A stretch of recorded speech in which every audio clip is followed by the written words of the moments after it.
시편에 그 표제어에 보면요, 그렇게 쓰여져 있습니다. 아사브의 시, 인도자를 따라 소사님의 뜻에 맞춘 노래.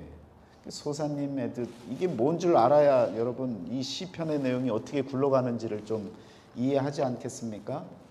그래서 백합화, 증거의 백합화, 또는 뭐 백합화의 증거, 또 증거 백합화, 뭐 이렇게 여러 가지 표현들을 다 쓸 수 있는데 결론은 그겁니다. 백합화는요, 예수님이에요. 그러니까 시편 80편을 함께 보실 텐데, 표제어에 나와 있는 소사님의 뜻이라고 하는 증거의 백합화, 언약 백합화, 뭐 여러 가지 표현이 다 될 수 있는데, 그게 누구냐라는 거죠. 예수 그리스도를 드러내는 시편이다라는 것을 여러분과 제가 또 시편 속에 드러난 예수 그리스도를 발견하는 그런 기쁨과 또한 은혜가 있는 시간이 되어주시기를 바라겠습니다. 소사님의 뜻, 이런 표현을 갖고 읽어야 될 말씀이 시편 45편에도 있고 69편에도 나옵니다. 똑같은 표제어로 되어 있는 만큼 이 언약 백합화라고 하는 의미의 어떤 곡조에 따라서, 리듬에 따라서 그 분위기에 맞추어서 이 말씀을 읽어 나가야 된다라는 건데, 그 분위기가 어떤 분위기냐?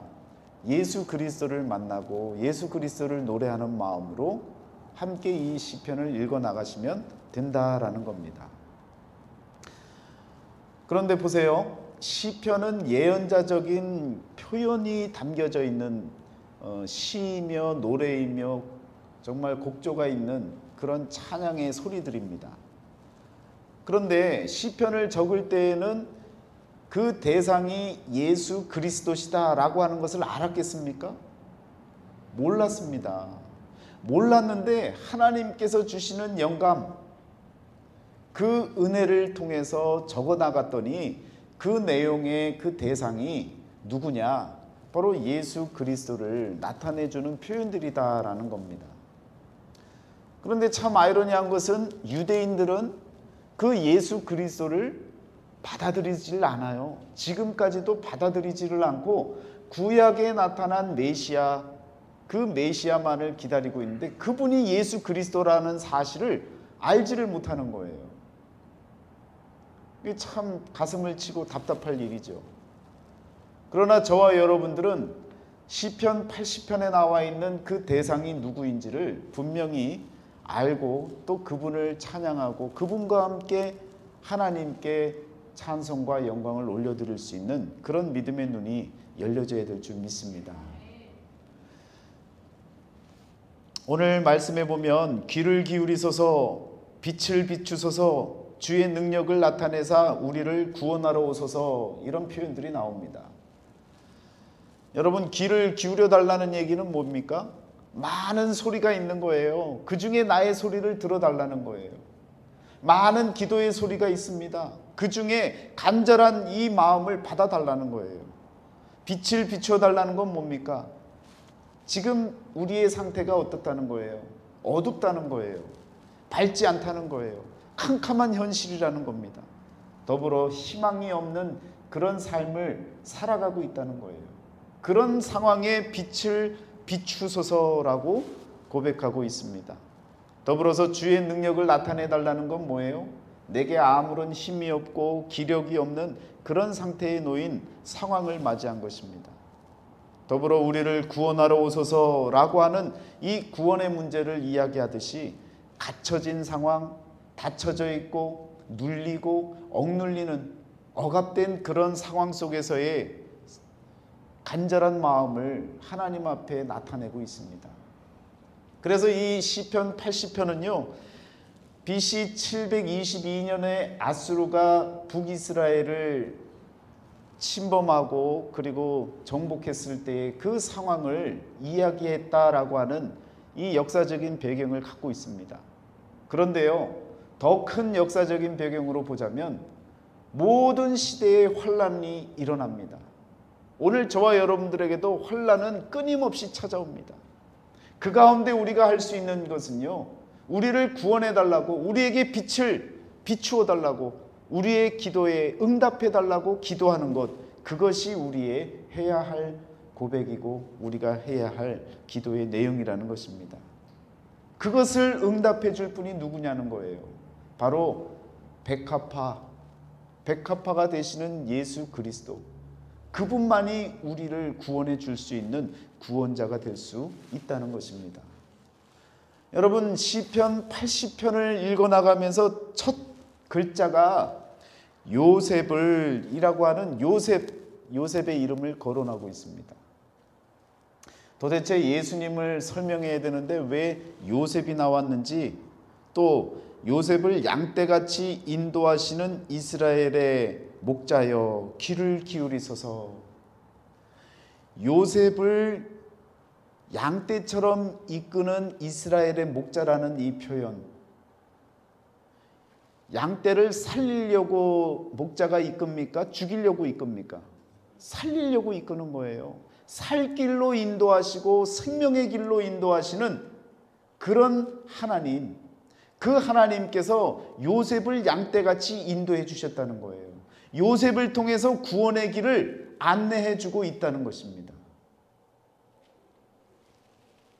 그리고 나서요, 그들 그룹 사이에 좌정하시니여 빛을 비추소서.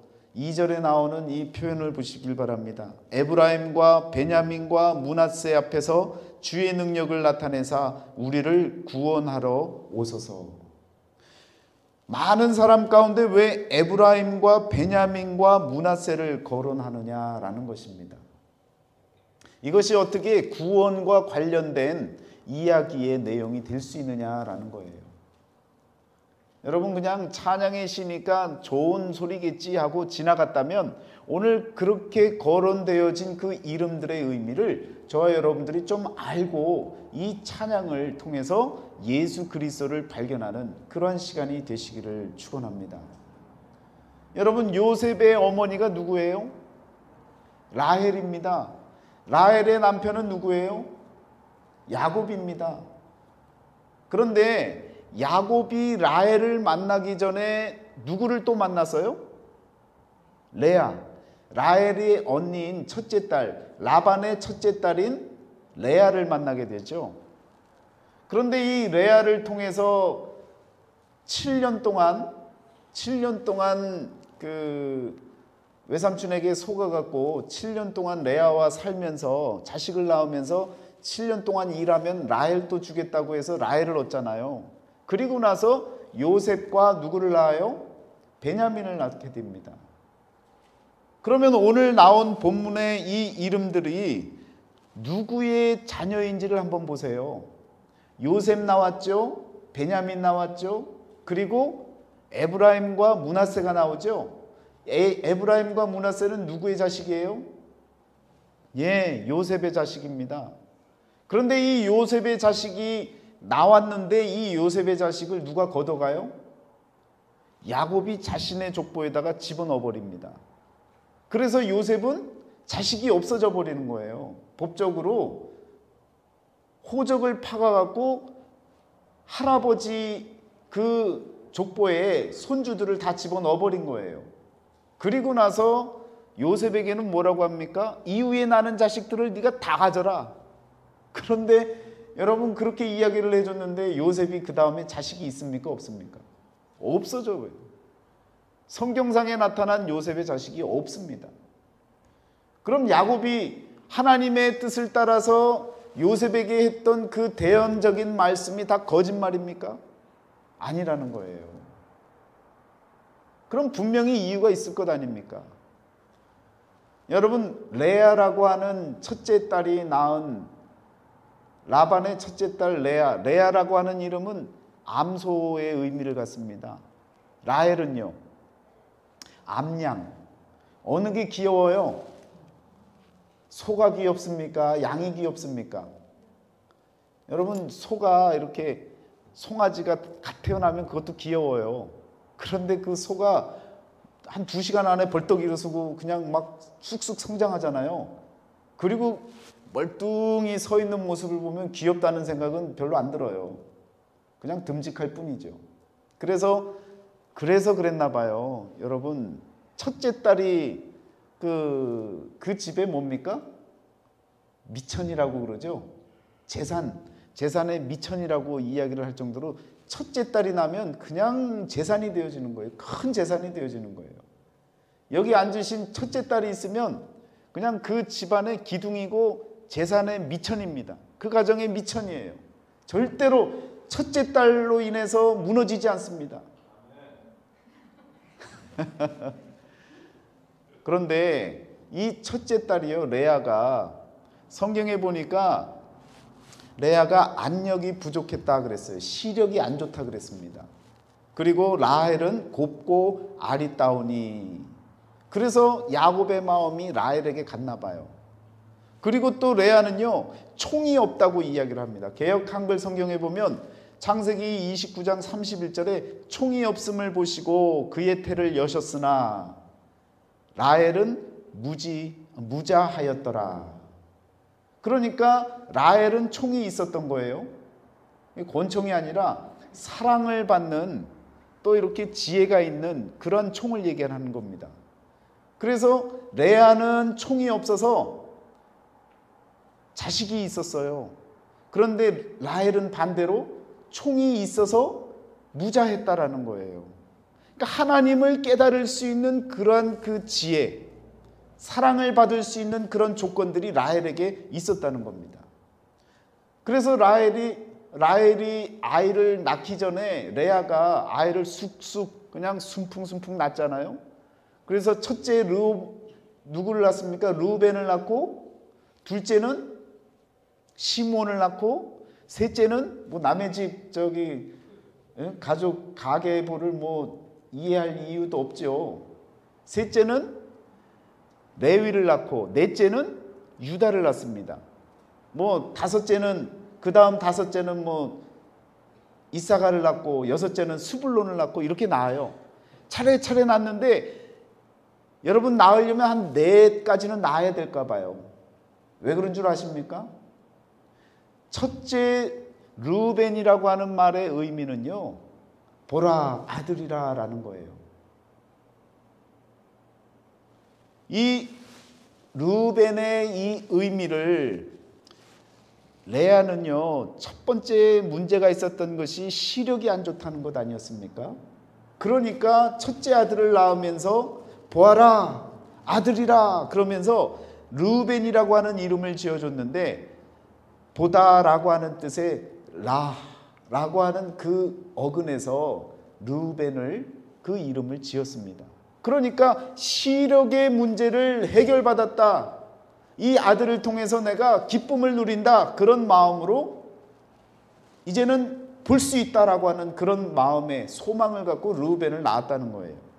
두 번째는요, 시몬은 여러분 쉐마라고 하는 말 들어보셨죠? 쉐마, 들어라, 듣다라고 하는 이 어근에서 시몬이라는 이름을 짓습니다. 그러니까 자신의 어떠한 하소연을 들어주시는 그 하나님께 감사한 마음으로 이렇게 이름을 지은 거예요. 레위는요, 라라고 하는 연합하다라고 하는 의미의 이름을 짓습니다. 그래서 레위는 연합하다는 이름처럼 하나님과 인간을 연합시켜주는 제사장의 역할을 감당하게 되어지죠. 그러면서 넷째쯤 되어지니까 유다라고 하는, 찬송하다라고 하는 의미의 아들을 낳으면서 이제는 깨달은 거예요. 이제는 하나님을 찬송할 수 있게 되어집니다. 이제는 과거의 나의 모든 여러 가지 문제와 어려움에서 벗어나서 하나님과 연합되어진 마음으로 여러분 하나님을 찬송할 수 있는 단계에 나아갈 수 있는 그러한 레아의 심정이 되어졌다는 거예요. 그래서 넷째까지는 여러분 낳으셔야 되나 봐요. 총이 없으시면 낳으세요. 그래서 총이 있으면 안 낳아도 됩니다. 무자했던 라헬은 총이 있어서 무자했다라고 이야기를 하잖아요. 이 넷째까지 낳고 나서 레아는요, 마음이 편안해지고 하나님을 찬양할 수 있는 존재가 되어집니다. 그런데 라헬은요, 기도했더니 하나님께서 그 소리를 들으시고 드디어 아들을 갖게 만들어 주셨는데 첫째가 바로 요셉입니다.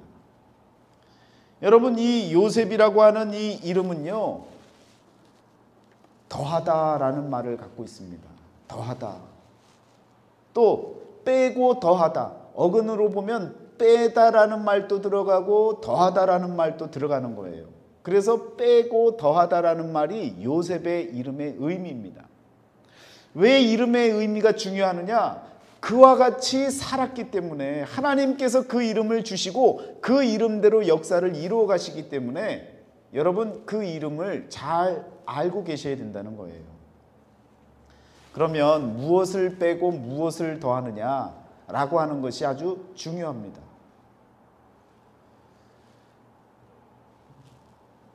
익히 알고 계시다시피 창세기에는 12아들의 이름이 나오죠. 그 이름이 나오다가 출애굽을 하고 나서 민수기 때에는요, 12지파로 땅을 분배해 줄 때 요셉의 이름이 들어갑니까? 빠집니까? 빠지지요. 그래서 육적인 이름, 역사 가운데 그 요셉이라고 하는 이름은 빠져버립니다.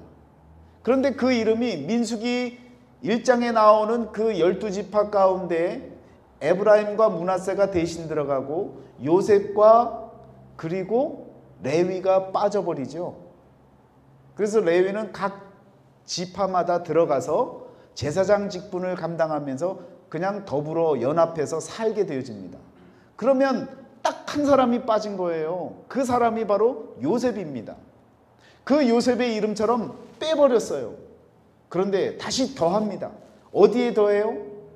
계시록 7장에 구원받을 지파의 명단에는 다시금 요셉의 이름이 들어가게 되어집니다.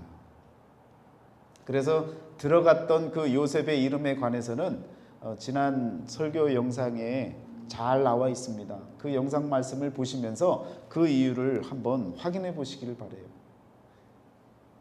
자, 그러면 요셉에 의해서 빠지고 더해진다라고 하는 그 의미를, 자신의 이름을 갖고 있으면서 족보에서도 빠지고 다시금 더해지는 그런 역사를 살게 되어집니다. 더 나아가면요, 야곱의 자식 중에 빠져버리는, 없어져 버리는, 그래서 여러분 애굽으로 팔려 나갔다가 더해지는 역사가 생기잖아요. 그 가족 모두를 다 더해서 살리는 역사를 요셉에 의해서 이루어지게 만듭니다. 그래서 요셉은 예수님의 그림자와 같이 드러나는 존재로 우리가 이해를 하게 되어질 수 있다는 거예요.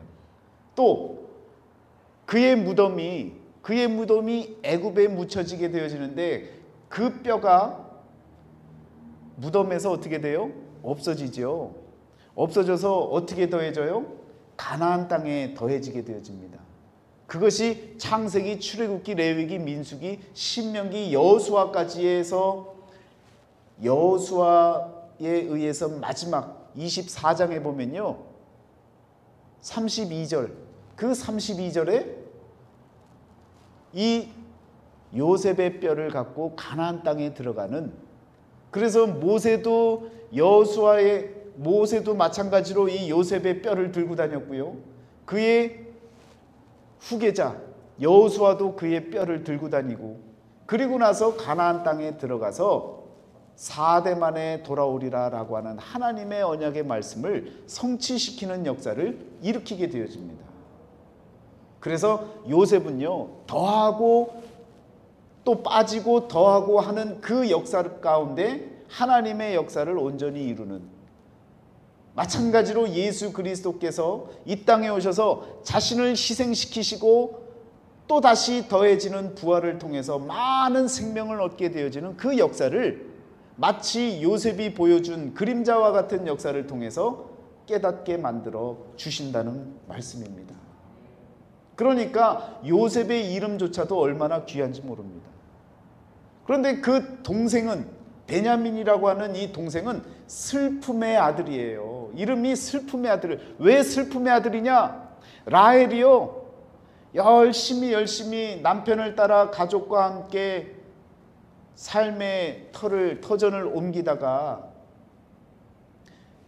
베들레헴이라고 하는 옛날 이름 에브라시라고 하는 그 지역에 다다랐을 때 그곳에서 아기를 낳게 되어지는데 난산이 되어집니다. 그리고 베냐민을 낳고 나서 죽게 되어져요. 그런데 그 땅이 어디냐? 바로 베들레헴이었습니다.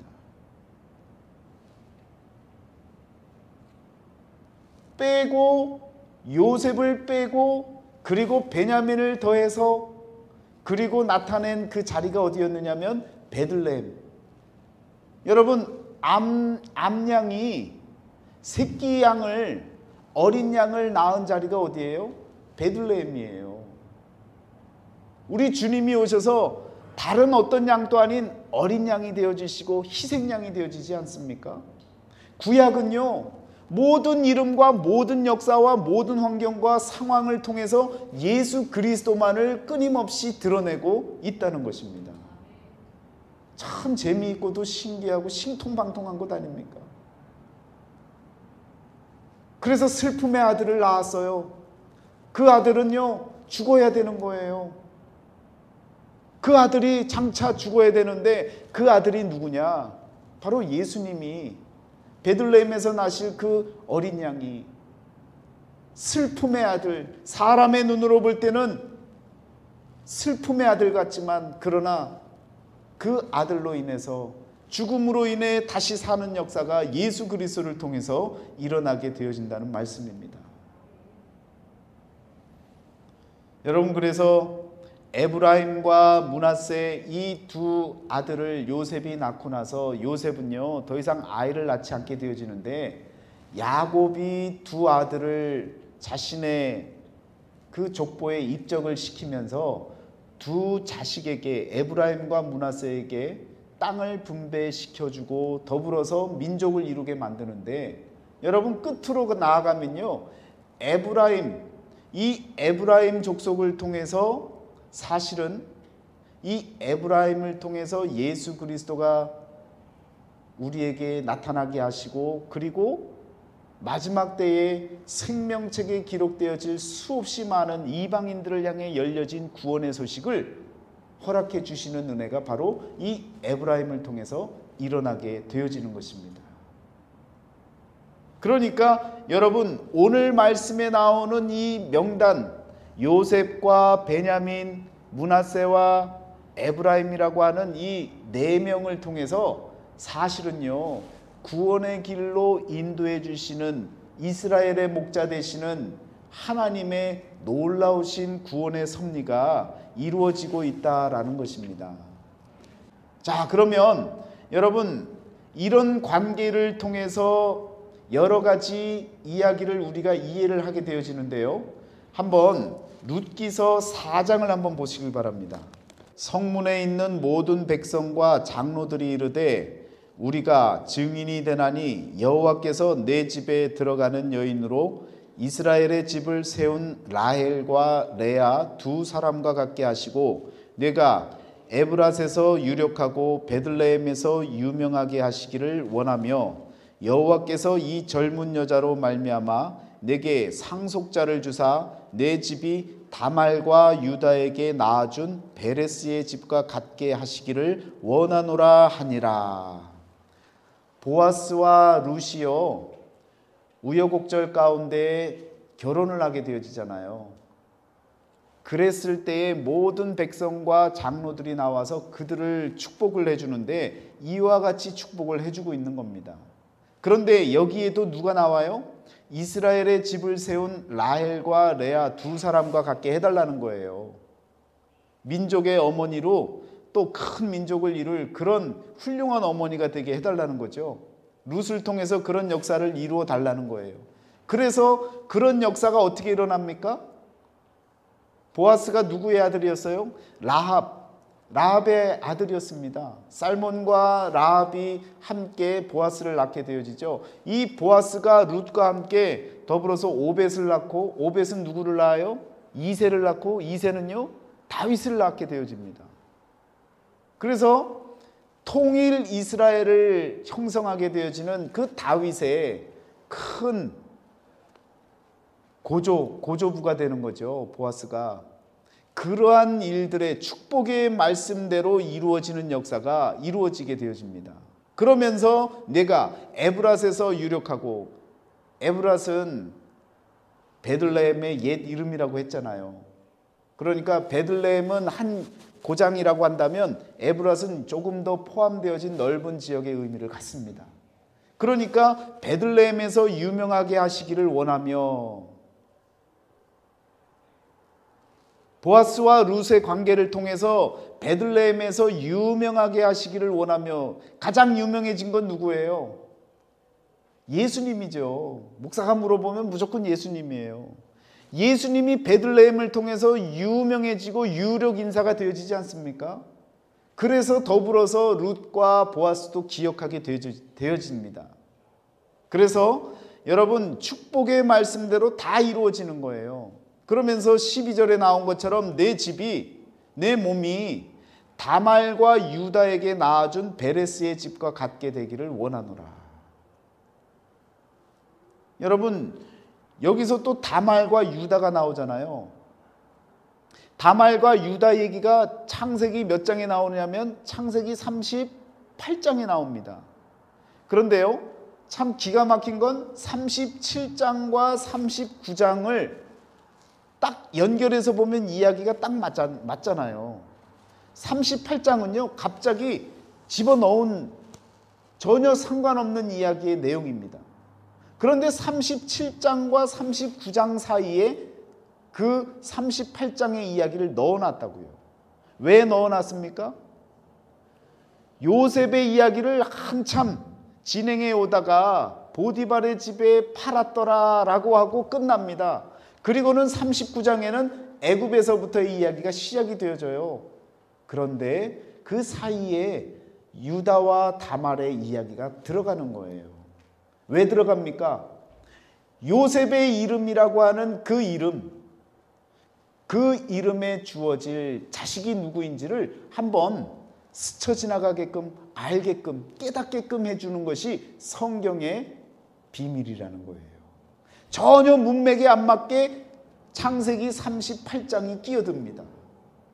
그런데 그 다말과 그 유다라는 이야기를 통해서 누가 떠오르느냐? 예수님이 떠오르는 거예요. 왜? 유다라는 말은 찬송하다, 찬송이에요. 다말은요, 종려나무란 말입니다. 종려나무와 찬송, 어디서 볼 얘기입니까? 예루살렘에 들어가시는 예수님을 바라보며 종려나무를 깔고 그리고 찬송하고 했던 그 장면을 구약에서는요, 이와 같이 떠오르게 만드는 거예요.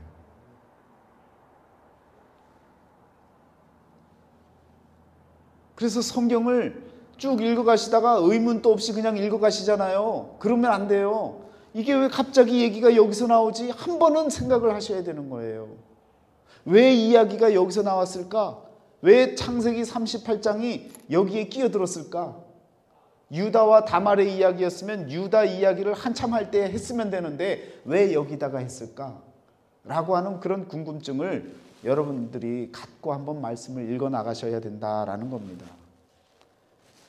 여러분, 그래서 이와 같이 하나님께서 이런 축복의 말씀 가운데 라헬과 레아 이야기도 넣고요, 더불어서 베들레헴에서 유명하게 되어지는 예수님에 대한 이야기들 마찬가지로 집어넣게 되어지고요, 다말과 유다의 이야기, 그래서 다말과 유다에게 낳아준 베레스의 집, 베레스라는 것은 구별되다라는 거예요. 집은 우리의 몸을 이야기하고 있는 거거든요. 그러면 구별된 몸을 누가 낳아준 거예요? 유다와 다말이 낳아주기를 바랬던 거죠. 유다와 다말이 합쳐져서 예수 그리스도, 구별되어진 그 한 사람을 이 세상에 나오게 만들어 준다는 거예요. 이와 같은 의미의 말씀들이 여러분, 라헬을 통해서 그리고 그의 아들 요셉을 통해서 성경 가운데 녹아져 있는 그런 말씀들이 다 연결이 되어지고 있다라는 것입니다.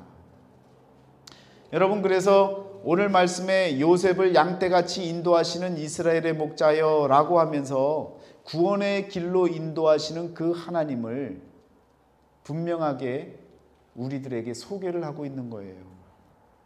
그러면 그 요셉은 무엇을 잘한 사람이에요, 여러분? 요셉의 가장 큰 장점, 그가 그 생애에 최고 잘한 일이 무엇입니까? 네? 요셉이 애굽에 팔려갔잖아요. 그리고 열심히 살았지 않습니까? 여러분들은 요셉의 인생의 가장 큰 업적이 무엇이라고 생각을 하세요? 예, 이것저것 얘기가 많이 나와요. 어떤 분은 요셉은 꿈의 사람이었다. 또 요셉은 또 어떤 사람이에요? 감옥에 가도 하나님의 말씀대로 믿음대로 신앙을 지켰다.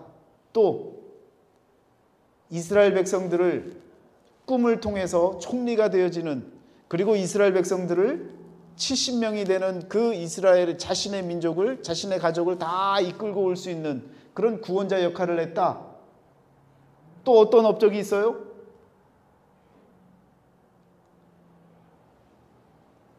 다 나왔나요?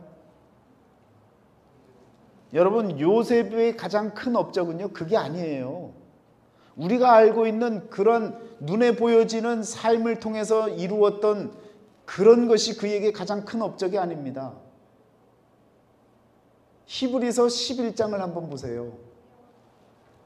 히브리서 11장은요, 믿음으로 살았던 사람들의 역사를 이야기하고 그 한 명 한 명의 업적을, 가장 큰 공로를 표현해 주고 있습니다. 그런데 22절에 보니까 믿음으로 요셉은 임종시에 이스라엘 자손들이 떠날 것을 말하고 또 자기 뼈를 위하여 명하였으며, 그리고는 넘어가 버려요. 다음 사람으로 넘어가 버립니다. 지금 믿음장에서 믿음으로 행했던 일 가운데 요셉이 가장 큰 업적은 무엇이냐면 자기 뼈를 명했다는 거예요. 어떻게 해요? 가나안으로 돌아가게 될 테니까 가나안 땅으로 들어갈 때 내 뼈를 갖고 가라고. 왜 그렇습니까? 하나님의 크신 언약의 그 비밀을 깨달았기 때문이에요. 그런데 요셉이 어떻게 깨달아요? 그 깨닫는 과정을 보면 요셉은요, 전혀 몰랐어요. 애굽에서 살았습니다. 전혀 몰랐어요. 그런데 어떻게 알게 되어져요? 야곱을 만나게 되어지고, 야곱을 통해서 여러분 엇갈리는 축복을 해주는, 므낫세와 에브라임에게 손을 엇갈리게 축복을 해주는 그 장면 가운데 요셉이요, 야곱을 통해서 축복의 말을 듣게 되어지는데, 그때도 몰랐지만 그러나 듣고 나서는 듣고 믿음이 생겨서 그 말씀을 깨닫고 자신이 죽을 때에도 마찬가지로 가나안 땅에 묻혀질 자신의 뼈를, 그 언약의 성취의 그 마지막을 기억을 하고 그것을 명한 것이 믿음으로 행한 일 가운데 가장 훌륭하고 가장 큰 일이 되어졌다라는 것입니다. 우리가 알고 있는 요셉의 그 공로와 그 업적, 그 무엇보다도 하나님께서 원하시는 방향의 구원의 길을 우리에게 허락하시는 그 길을 안 것이 바로 요셉이라는 거예요. 그러니까 오늘 시편 80편에 나와 있는 첫 절에 요셉을 양떼같이 인도하시는 이스라엘의 목자여 라고 하는 이 의미를 여러분과 제가 깨달아야 된다는 거예요. 이 요셉 때문에 여러분 구약의 모든 사람들이 하나님을 믿을 수 있는 근거가 생긴 거예요. 이 요셉 때문에요, 하나님의 언약의 말씀이 성취가 되어진 역사가 이루어진 것입니다. 그래서 우리는 하나님을 믿을 수 있게 되어지고 구원의 길로 나아갈 수 있는 은혜를 깨닫게 되어지는 거예요. 그러니까 요셉을 양떼같이 인도하시는 이스라엘의 목자라고 하는 이 표현이 나타날 수 있는 겁니다. 그분에게 구원의 길을 보여주신 그 하나님에게 귀를 기울이소서, 나의 기도에 응답하여 주옵소서. 그룹 사이에서 좌정하신 이여, 체루빔이라고 하는 그룹이라고 하는 것, 성경에 나오는 이 체루빔 언제부터 나와요? 창세기 3장 24절부터 나오지 않습니까? 생명나무의 길을 지키고 있는 그 그룹, 그 천사들, 그 사이에 언제나 계셨던 하나님, 그 하나님께 부르짖고 있는 거예요. 그분께 빛을 비춰달라는 거예요. 깨닫지 못하는 자에게 빛을 비추어서 여러분 깨달을 수 있도록 허락해 달라는 것이 바로 시편 기자가 찬양하고 있는 내용의 말씀인 것입니다. 그런데 시편 기자는 그가 예수 그리스도인지는 몰랐다는 것이죠. 오늘 우리들이 그 후대에 다윗 시대가 지나고 1000년이 지나고 나서야 나타났던 예수 그리스도, 그분을 우리는 이제 시편과 더불어 예수님의 행적 모든 것을 다 살펴보고 난 후에 그분이 그분이구나라는 것을 알게 될 수 있다는 것입니다. 그러니까 여러분, 이 시대에 태어난 저와 여러분들이 얼마나 감사할 일입니까? 다 펼쳐보면 알 수 있는 일인데, 구약에 예언했던 그 모든 예언의 말씀들, 예수님이 오셔서 성취시켰던 그 모든 성취의 말씀들 다 갖고 있으면서도 믿을 수 없는, 믿지 않는 그런 연약한 믿음의 존재로 살아가고 있는 것이 저와 여러분들의 지금의 모습이라는 거예요. 시편 말씀을 통해 이제는 예수 그리스도를 발견하시고 그분을 향해서 우리의 기도가, 나의 기도가 응답되어지기를 간구하고 또한 빛을 비추어 달라고 하나님 앞에 간구할 수 있는 그런 저와 여러분이 되어지셔야 될 줄 믿습니다. 우리를 구원하러 오소서. 하나님이여 우리를 돌이키시고 주의 얼굴빛을 비추사 우리가 구원을 얻게 하소서. 그래서 여러분, 미래에 장차 오실 그리스도, 그분을 향해서, 그 메시아를 향해서 끊임없이 간구하고 있는 이 예언자적인 표현의 시편의 말씀을 통해 이미 오셨고 이 세상 가운데 함께하고 계시고 다시 오시겠다고 약속하시는 그 예수 그리스도를 여러분과 제가 굳건히 붙잡고 구원을 얻게 하소서 함께 기도할 수 있는 그런 믿음이 되어져야 되는 줄 믿습니다. 우리를 돌이켜달라는 거예요. 여러분, 우리의 의지와 우리의 힘으로는요 구원을 받을 수가 없는 거예요. 깨달을 수가 없는 거예요. 주의 얼굴빛을 비추어 달라는 거예요. 그 빛은, 구원의 빛은 내가 바라본다고 볼 수 있는 것이 아니기 때문에 비추어 주실 하나님께서 우리에게 비추어 주셔야만이, 깨닫게 하셔야만이 깨달을 수 있는 것이기에 하나님 앞에 간구하고 그 빛을 통해서 저와 여러분들이 구원을 얻게 해달라고 간곡하게 지금 기도하고 있는 모습인 것입니다. 시편 80편을 이제는 읽어나가시면서 이제는 예수 그리스도를 바라보고 간구하는 시편 기자의 그 노래처럼 오늘 우리들의 마음속에도 예수 그리스도만을 드높이고 나타낼 수 있는 그런 믿음의 고백이 저와 여러분의 고백이 되시기를 주의 이름으로 축원합니다. 기도하시겠습니다.